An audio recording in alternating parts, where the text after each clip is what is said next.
நவீன சமையல் கலைஞர்களுக்கு விறகு அடுப்பில் சமைக்கும் முறைகள் முழுமையாக தெரியாது என்று நெல்லை ஹோட்டல் உரிமையாளர் சங்க தலைவர் ராம்குமார் தெரிவித்துள்ளார்.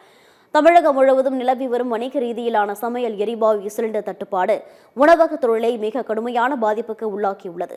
இந்நிலையில் எரிபொருள் இன்றி தொழில் நடத்த முடியாமல் ஒட்டுமொத்த உணவகத்துறையும் முடங்கும் அபாயத்தில் உள்ளதாக நெல்லை ஹோட்டல் உரிமையாளர் சங்க தலைவர் ராம்குமார் தெரிவித்துள்ளார்.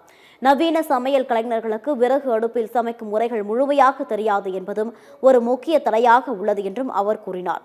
எனவே எரிவாயு தட்டுப்பாட்டிற்கு நிரந்தர தீர்வு காண வேண்டும் என்றும் வலியுறுத்தியுள்ளார்.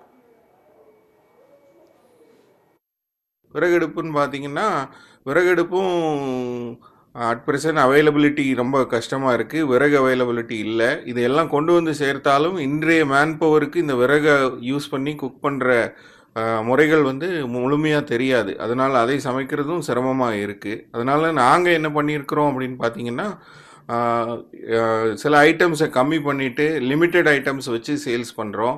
ப்ளஸ் விற்பனை நேரங்களை வந்து ரெஸ்ட்ரிக்ட் பண்ணியிருக்கிறோம். இந்த மாதிரியான முன்னெச்சரிக்கை நடவடிக்கைகள் எடுத்திருக்கிறோம்.